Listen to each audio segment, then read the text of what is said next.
Hello everyone. तो audio video सबको clear जा रहा है। देखिए, कल हम लोगों ने क्वेश्चन नंबर 1 से क्वेश्चन नंबर 30 तक सॉल्व किए थे ऑब्जेक्टिव क्वेश्चन, ठीक है।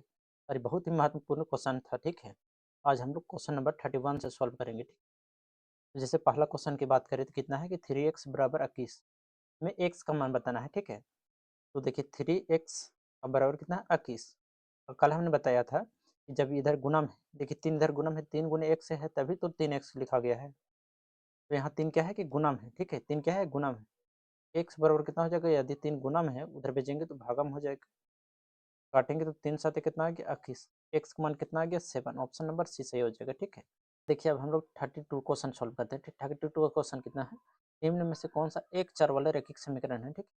एक चर वाला रैखिक समीकरण किससे कहते हैं, तो ऑप्शन नंबर कौन हो जाएगा बी। देखिए इसको बारे में थोड़ा डिटेल से हम बताते हैं कि जैसे 2x और +3, तो एक चर वाला एक चर है, ठीक है। रैखिक एक चर वाला रैखिक है, ठीक है। देखिए समीकरण नहीं है, एक चर वाला रैखिक है। जब बराबर में हम कुछ लिख देते हैं 0 या कुछ भी, जैसे 5 लिखा हुआ है तो एक चर वाला रैखिक समीकरण हो गया, ठीक है।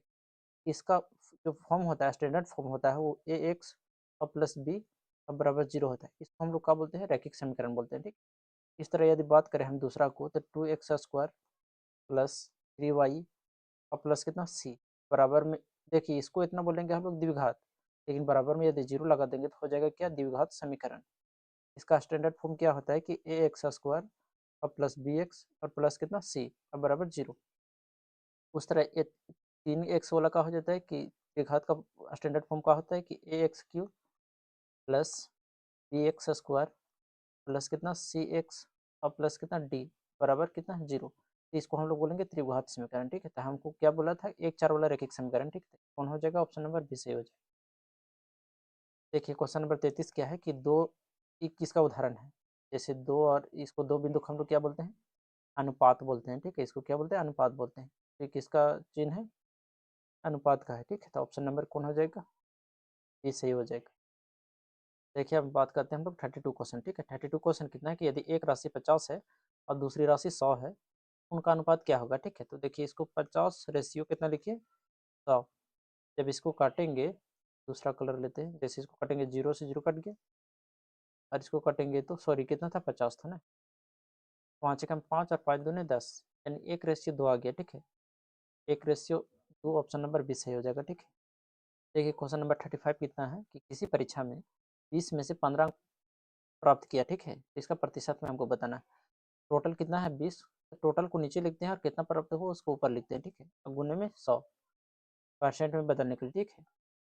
0 से 0 कट गया तो 5 2 एकम 2 2 पच्चे 10, 15 पच्चे कितना आ गया 75, यानी 75% आ गया, ठीक है।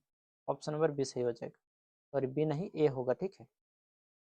इस 36 नंबर क्वेश्चन क्या है, 3/4 को प्रतिशत में लिखने पर क्या प्राप्त होगा। कितना है टोटल 4 है, 4 में से कितना प्राप्त है 3।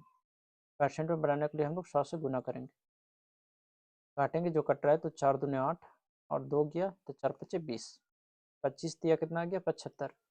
ऑप्शन नंबर डी सही हो जाएगा, ठीक है। 37 क्या है, यदि एक वस्तु की कीमत बढ़ाने पर खर्च बढ़ता है तो यह किसका उदाहरण है।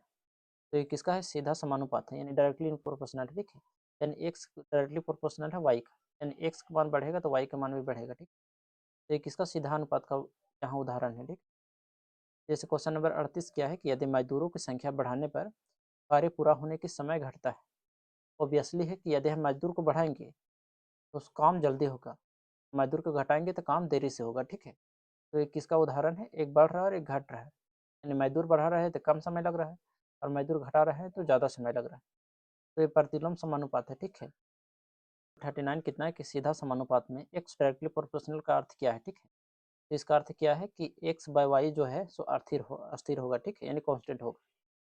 क्वेश्चन नंबर 40 क्या है, प्रतिलोम समानुपात में एक्स इनवर्सली प्रोपोर्शनल 1/i का अर्थ क्या होगा, ठीक है। एक्स वाई है, एक्स वाई कॉन्स्टेंट होगा, ठीक है। अब देखिए 41 नंबर क्वेश्चन, चतुर्भुजों में भुजाओं की संख्या कितनी होती है। चतुर्भुज में भुजाओं की संख्या कितना होती है, टोटल 4 होती है, ठीक। देखिए एक चतुर्भुज बनाते हैं, एक चतुर्भुज है तो एक भुजा, दो भुजा, तीन भुजा और चार भुजा। टोटल कितना भुजा हो गया, 4 भुजा। ऑप्शन नंबर सी सही हो जाए। 42 है कि वर्ग की सभी भुजाएं कैसी होती है, कैसी होती है, बराबर होती है। तो दो भुजा बराबर होती है नहीं, वर्ग में तो 4 को भुजा होता है, तीन भुजा बराबर होता है नहीं, तो सभी भुजाएं क्या होता है, बराबर होता है। ऑप्शन नंबर सी सही हो जाएगा। देखिए 43 नंबर क्वेश्चन क्या है कि आयत, आयत में क्या होता है, सभी कोण न्यून कोण होते हैं, या सभी कोण अधिक कोण होते हैं, या सभी कोण क्या होता है, समकोण होते हैं, या कोई भी कोण समकोण नहीं होता। ठीक है, तो क्या होता है, सभी कोण जो होता है सो समकोण होता है। ठीक है, जैसे हम एक आयत बनाते हैं यहाँ, जैसे एक आयत है। ठीक है, आयत का क्या होता है कि आमने सामने का जो भुजा होता है, यानी ए वाला और ए वाला, जैसे दूसरा कलर से करते हैं तो ए वाला और ए वाला बराबर होता है, और ये वाला और ये वाला बराबर होता है। ठीक है, अब जो इसका प्रत्येक जो कोण होता है वो कितना डिग्री का होता है, 90 डिग्री। इस समकोण होता है। ठीक है, इसलिए ऑप्शन नंबर सी सही हो जाएगा। क्वेश्चन नंबर 44, समांतर चतुर्भुज में कौन सी विशेषताएं होती है। समांतर चतुर्भुज भी इसी प्रकार होता है कि आमने सामने का भुजा क्या होता है, बराबर होता है। आमने सामने की सामने वाली भुजा समान और समांतर होती है। ठीक है, ऑप्शन नंबर बी सही हो जाएगा। ये सब हमने डिटेल में पढ़ाए हैं। ठीक है, जब हम लोग चतुर्भुज पढ़ रहे थे। ठीक, देखिए क्वेश्चन नंबर 45 क्या है कि घन की कितनी सतहें फेस होती है। ठीक है, कितना होता है, 6 होता है। जब हम लोग घन पढ़ रहे थे तो उसमें हम बताए थे कितना फेस होता है, कितना कॉर्नर होता है। ठीक है, ये सब हम लोग घन में पढ़े थे डिटेल से। ठीक, क्वेश्चन नंबर 46 क्या है कि बेलन के कितने घुमावदार पृष्ठ होते हैं। बेलन का कितने घुमावदार पृष्ठ होता है, सिर्फ एक होता है। ठीक है, क्वेश्चन नंबर 47 क्या है कि घनाभ की सभी सतहें किस आकार की होती है। किस आकार की होती है, आयताकार की। यदि वही हमको घन का पूछता ना, तो घन का पूछता तो कितना हो जाता है, वर्गाकार का। ऑप्शन नंबर बी हो जाएगा, आयताकार का होता है। ठीक है, क्वेश्चन नंबर 48 क्या है, शंकु में कितनी वक्र होती है। कितना वक्र होता है, टोटल एक होता है। ठीक है, जैसे देखिए क्वेश्चन नंबर 49 क्या है कि कोण मापने के लिए कौन सा उपकरण का उपयोग किया जाता है।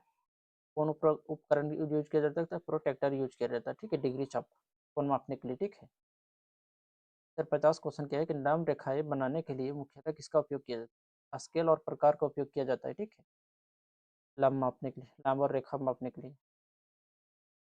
क्वेश्चन नंबर 51 क्या है कि समद्विबाहु त्रिभुज में कितनी भुजाएं बराबर होती है। देखिए त्रिभुज जब हम लोग पढ़े थे तो उसमें हम बताए थे एक समबाहु त्रिभुज होता है, एक समद्विबाहु होता है, एक विषमबाहु। समबाहु में क्या होता था कि तीनों भुजा बराबर होता था। समद्विबाहु में क्या होता था, दो भुजा बराबर होता था। और विषमबाहु में क्या होता था, एक भी भुजा बराबर नहीं होता था। ये सब हम लोग भुजा के आधार पर पढ़े थे। ठीक है, उसी तरह हम लोग कोण के आधार पर पढ़े थे, नैन कोण त्रिभुज, समकोण त्रिभुज और आधे कोण त्रिभुज। ठीक, तो पूछा है कि समद्विबाहु त्रिभुज में कितनी भुजाएं बराबर बराबर होते हैं। ठीक है, कितना हो जाएगा, दो। ऑप्शन नंबर बी से हो जाएगा। ठीक, क्वेश्चन नंबर 52 क्या है कि 90 डिग्री से कम कोण को क्या कहते हैं, क्या बोलते हैं, न्यून कोण बोलते हैं। और 90 डिग्री से अधिक कोण को क्या बोलते हैं, आप लोग को कमेंट करके बताना है। ठीक है, क्वेश्चन नंबर 53 क्या है कि आयत का क्षेत्रफल निकालने के लिए जो सूत्र होता है वो क्या होता है।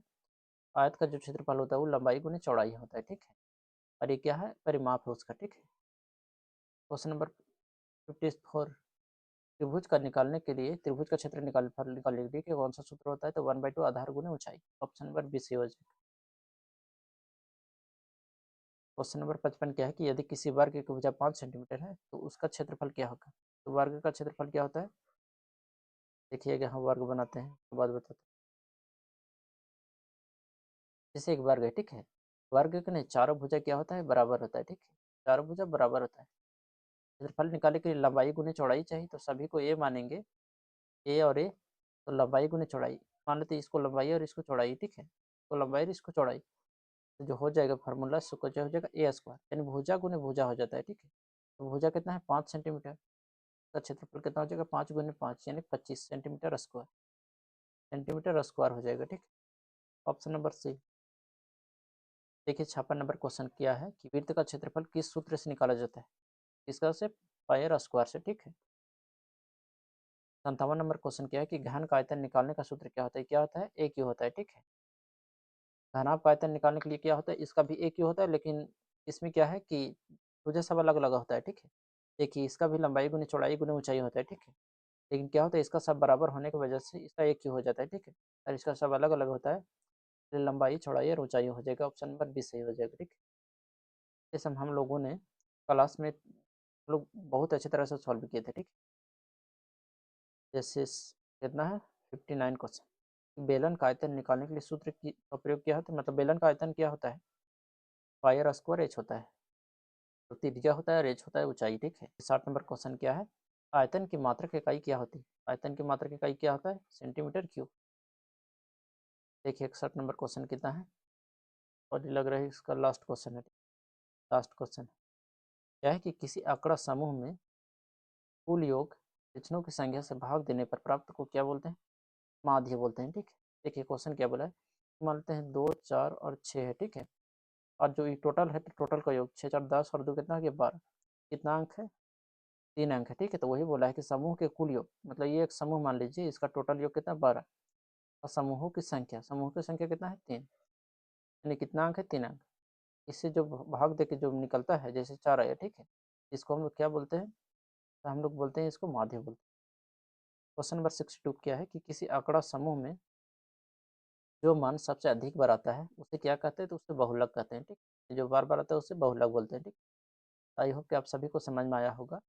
जिन्हें पिछला क्लास नहीं देखा है, ठीक है, तो वो क्लास भी देख लीजिए, क्योंकि ये जो वाला सेट है 2025 से 26 के लिए बहुत महत्वपूर्ण इंपॉर्टेंट है, ठीक है।